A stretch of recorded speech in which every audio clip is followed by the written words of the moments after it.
Para conversar com a gente hoje, eu convidei a fisiologista Débora Garcia. Bom dia, Débora, tudo bem? Bom dia, Carolina, tudo ótimo. Bom dia aos ouvintes da Rádio CBN. Débora, vamos falar sobre fadiga mental.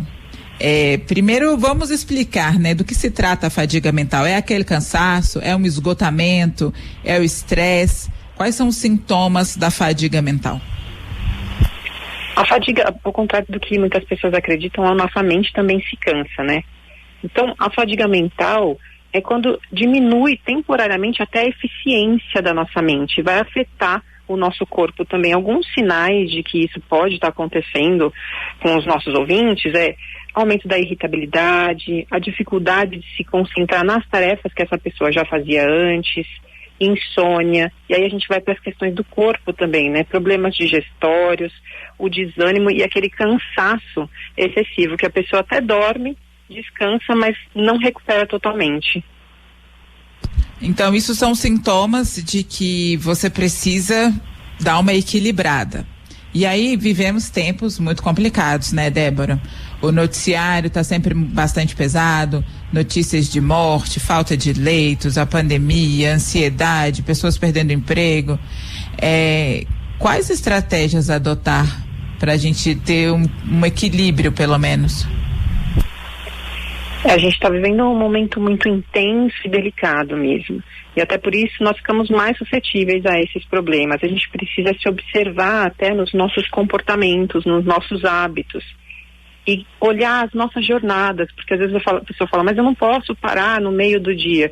Mas são pequenas pausas, Carolina, que fazem a diferença para o nosso cérebro e para a nossa mente. Porque a gente exige um esforço constante, tanto de trabalho como de estudo, nesse período em que as emoções já estão fortes, em que os desafios são diferentes do que a gente está acostumado, vai levar a nossa mente e o nosso cérebro para um estado de exaustão.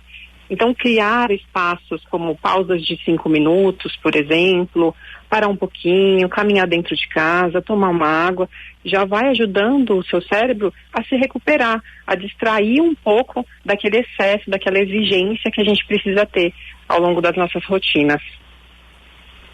E essas pequenas pausas, Débora, que você diz, o que fazer nessas pequenas pausas? Dar uma levantada, uma espreguiçada? Que tipo de alternativa a gente tem para fazer assim em 15 minutos, que é o que você falou, né? Que é o que a gente ouve mesmo de desculpa, de justificativa, na verdade. Não, mas eu passo o dia inteiro muito ocupado, não consigo parar. Em 5 minutos que você consegue parar da sua rotina, o que dá para fazer para equilibrar um pouquinho a mente? Isso é muito interessante, porque exatamente 5 a 10 minutos você consegue fazer, por exemplo, uma caminhadinha dentro de casa. Às vezes a gente desvaloriza esses pequenos estímulos, mas a gente precisa entender que tudo para o nosso cérebro, para o nosso corpo é um estímulo. Então, se você para de ler ou de trabalhar por 5, 10 minutos e senta um pouco, conversa com um familiar, toma uma água, toma um café, faz uma prática de meditação, de respiração, faz um alongamento naquelas regiões do ombro, por exemplo, você está mudando o foco da sua mente e mandando o seu cérebro trabalhar em outro sentido. Percebe como às vezes a gente não tem, às vezes não faz porque não sabe, e até são essas pausas que vão melhorar a nossa produtividade. A gente pensa que está muito focado só em uma coisa, a gente vai produzir mais, e é o contrário. A nossa mente precisa desses espaços. Às vezes quando a gente está distraído, é que vem as respostas. Às vezes quando você está relaxando por 1 minuto, é que vem a criatividade para resolver um problema do trabalho ou até da família. Isso a gente consegue, eu já consegui perceber isso mesmo. Às vezes você está preso ali num problema que não está vendo muita solução, uma questão de trabalho, ou enfim, né? E aí você para 5 minutos e te dá um insight, assim, vem uma luz, que na verdade é isso que você disse, né? Tira o foco, deixa o cérebro respirar, que a resposta vem, né? Exatamente, porque às vezes a gente está fazendo pergunta, né? Você fica perguntando pro seu cérebro, pra sua mente, o que eu faço em relação a isso, e não tá dando tempo para ele responder. É como se você ficasse conversando sozinho. E são esses pequenos momentos, esses pequenos estímulos que vão, eu digo que criar uma poupança de eficiência mental, uma poupança de saúde mental também, pra gente colher daqui a pouco. Aí eu percebo, Débora, que uma das fugas tem sido, por exemplo, as redes sociais. Às vezes a pessoa está trabalhando, aí ela para 5 minutos, mas vai para a rede social, vai para o Instagram, vai mexer, vai ver o que está rolando no Twitter. Isso é considerado pausa ou não é muito recomendado? Nesse momento em que a gente trabalha só pela internet, é complicado, sabe por quê? É lógico que é uma distração, mas pensa que o seu olho está recebendo uma coisa que a gente chama de luz azul. E essa luz azul que entra pelo nosso olho, ela manda uma informação para o nosso cérebro pedindo para ele produzir muito cortisol. Só que imagina você fazendo isso 5, 6, 7, 8, 9, 10 horas por dia. O cortisol, ele tem uma função positiva, que é a gente se movimentar. Só que em excesso, ele é exatamente o hormônio que a gente fala, o hormônio do estresse. Em excesso, ele vai trazer um monte de consequências negativas. Então, se possível, pelo menos nesse período que a gente está vivendo, usar essas pausas para fazer outras coisas, pegar uma revista, sabe, conversar com alguém. Então, se distrair de uma outra maneira, talvez nesse momento seja mais positivo. Olha só, recebi aqui a participação de uma ouvinte que diz que ouve música. Ela escolhe nessas pausas, ela ouve música. Ela diz aqui, consigo até sair do corpo. Quando vejo, consegui fazer minhas tarefas árduas. É sobre isso, né, Débora? É justamente dar esse tempo para conseguir encontrar as respostas. Exatamente. Esse exemplo foi maravilhoso, porque a música, ela muda até a nossa onda mental. Muda o nosso ânimo, principalmente se você escutar uma música que você gosta. Tem gente que para um minutinho e dança dentro de casa, a gente tem vergonha de fazer isso. Mas são esses momentos de diversão e de relaxamento que vão fazer essa fase que a gente está passando tornar um pouquinho mais leve, né?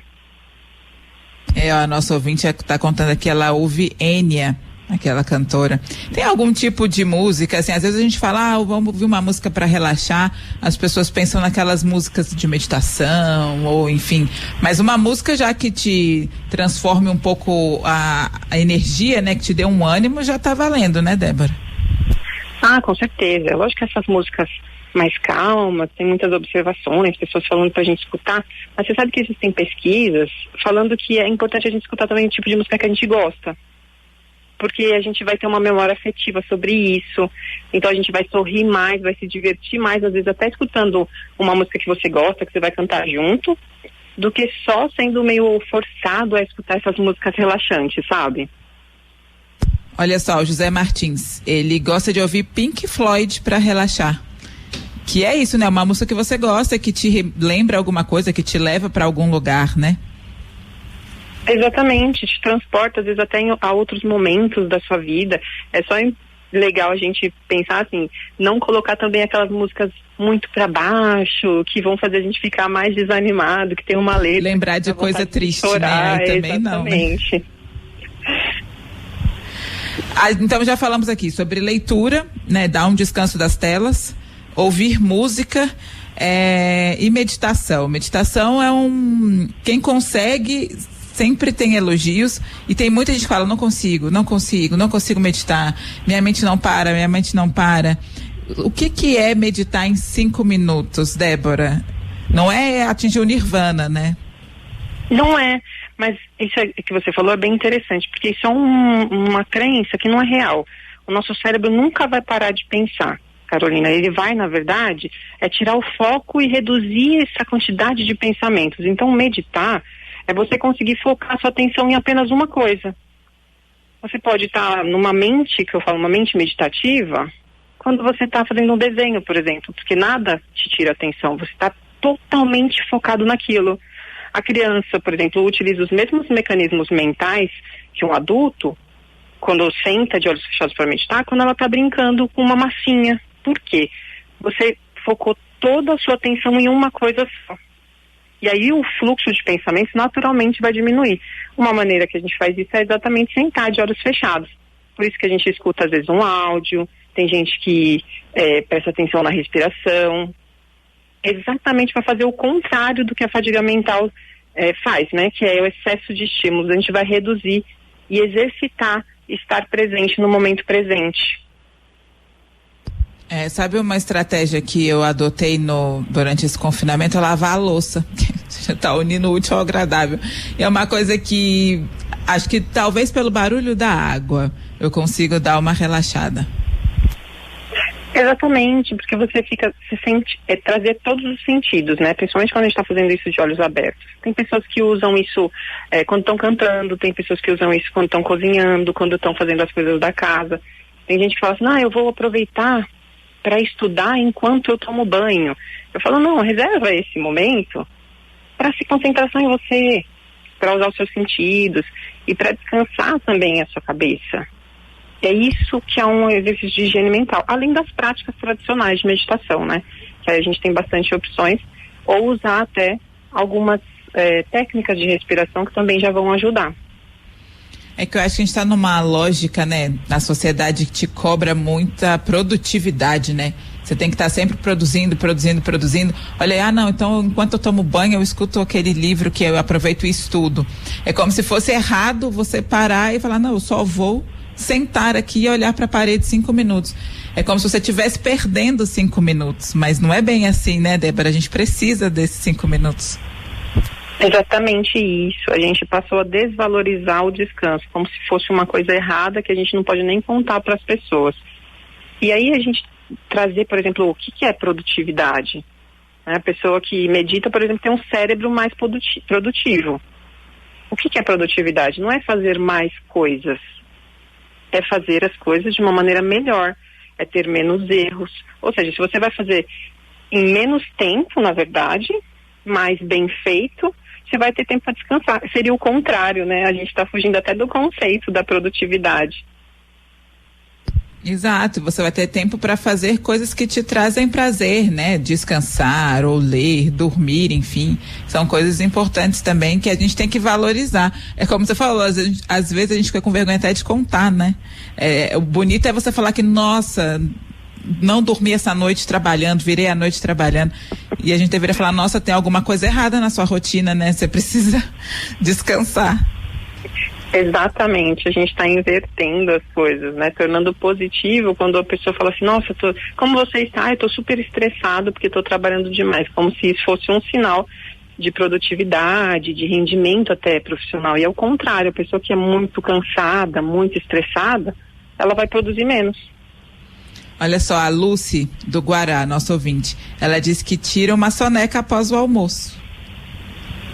Isso é até fisiológico, sabia? A gente brinca e tudo, mas isso é uma ação normal do nosso organismo. Por poucos minutos, né? 10, 15 minutos, o nosso corpo, se a gente tivesse essa cultura, seria excelente. Faz muito bem para a nossa saúde. O nosso corpo, depois da digestão, ele precisa dessa pausa. Até porque ele gasta uma energia enorme para digerir. E aí a gente estaria respeitando isso e ia acordar renovado para parte da tarde. Tanto é que às vezes a gente à tarde, quando você come uma comida muito pesada, você volta para trabalhar difícil se concentrar, cansado, mais lento, faz todo sentido. E às vezes tem gente que come trabalhando, né? Come na frente do computador, nem parece que comeu. Já a nossa outra ouvinte aqui, ela disse que ouve música clássica e que para ela relaxa tanto que ela até brinca, eu posso carregar pedra que nem parece que carreguei, porque ela está focada em outro lugar, né? A mente dela está em outro lugar.